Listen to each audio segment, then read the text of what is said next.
Yeah. All right, you guys, combinations, permutations, and some basic probability. So we already did combinations, okay? So we're just adding permutations, which is also slightly easier. So here's the formula for permutations, NPR. So N is the bigger number, okay? It's the number that you're starting with. And then R is the number you're choosing. So maybe there's 30 of us in the class, and we're going to choose 4 people to be on the student council or something like that, okay? Then it's n factorial over n minus r factorial, and this is really important, order matters.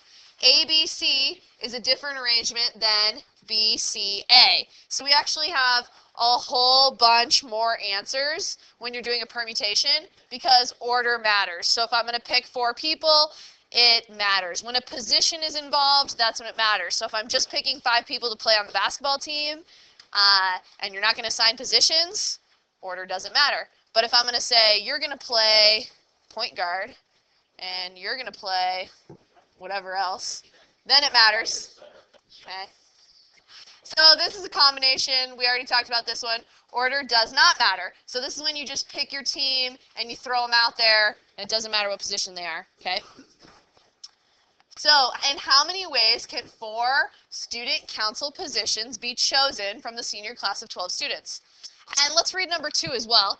In how many ways can president, vice president, secretary, and treasurer be chosen from the senior class of 12 students? In which one does order matter? Yeah, this guy right here. Order matters because you're assigning them a position.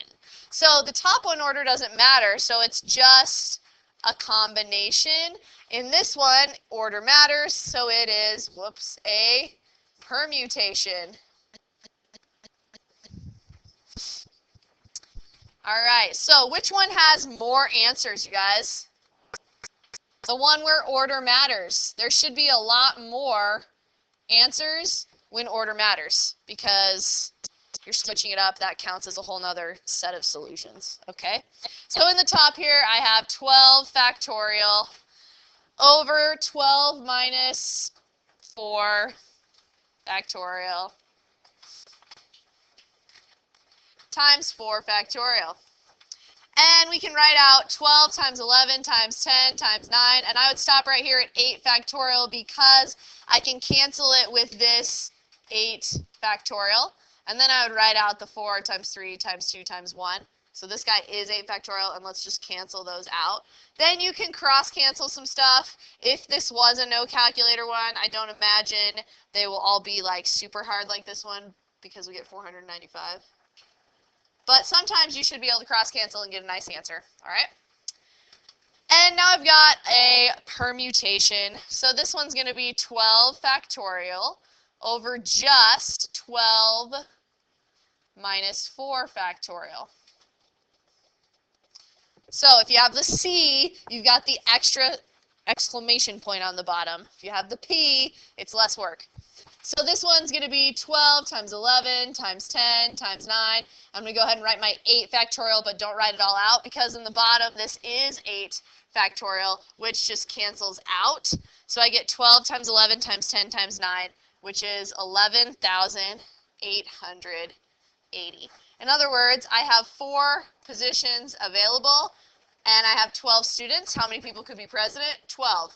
Once that person's picked, I only have 11 people, and then I have 10 people, and then 9 people, and those all multiply together to give you 11,880. That's how I used to do these in Algebra 2. Okay?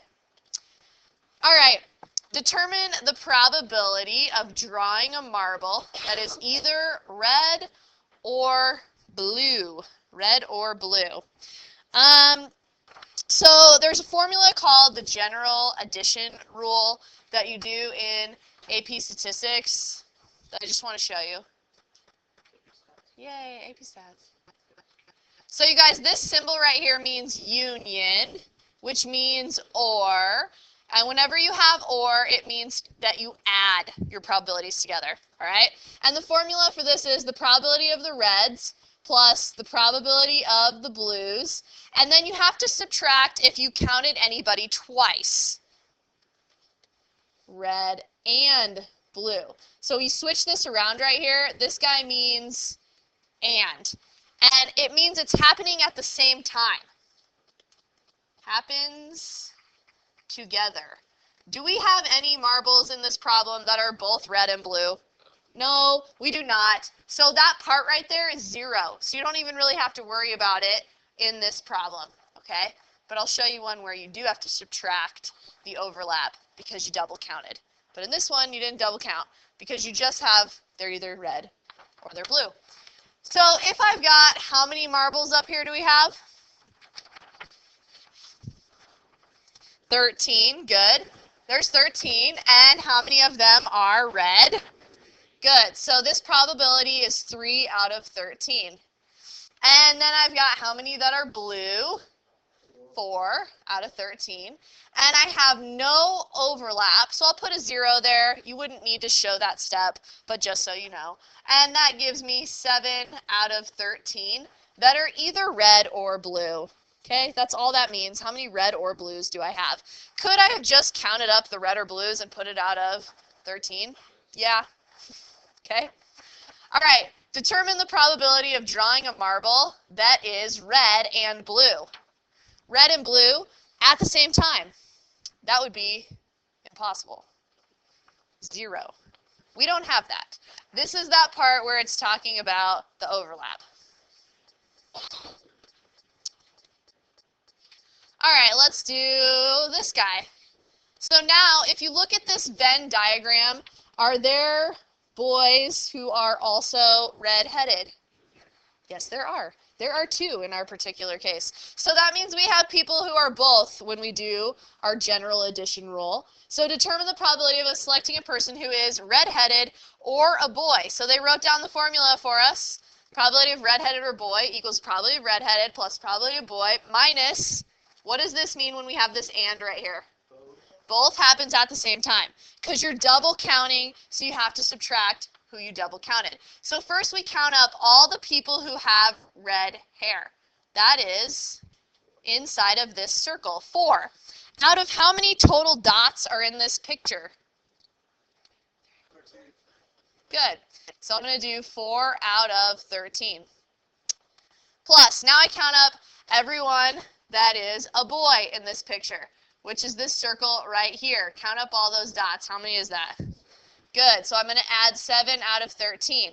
And now, because I double counted those 2 people who are both, I have to subtract the overlap. This means they both, a boy and red hair, both boy and red hair. That's these 2 people right here. So I subtract 2 out of 13 to get my final answer of 9 out of 13. So the only time you need to subtract is when the events are not mutually exclusive. So in the last problem, they were mutually exclusive. There was no overlap. These have overlap, so they're not mutually exclusive events.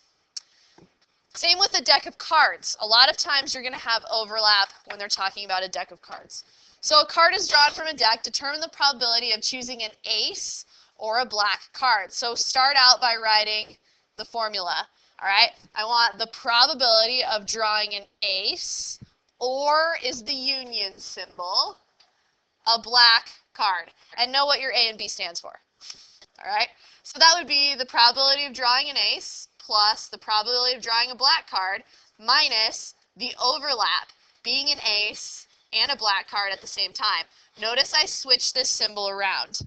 This symbol means and, or both happening at the same time. All right, so how many aces are in a deck of cards? 4. Yep, 4 out of 52.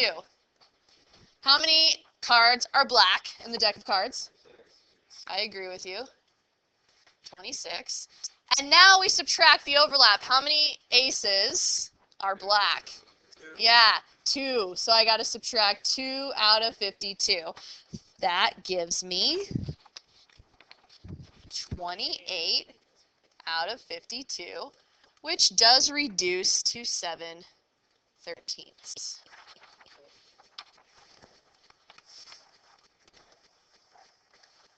I guess we're skipping the next one and doing it as maybe a whiteboard problem. So you guys grab a whiteboard and see if you can do this problem.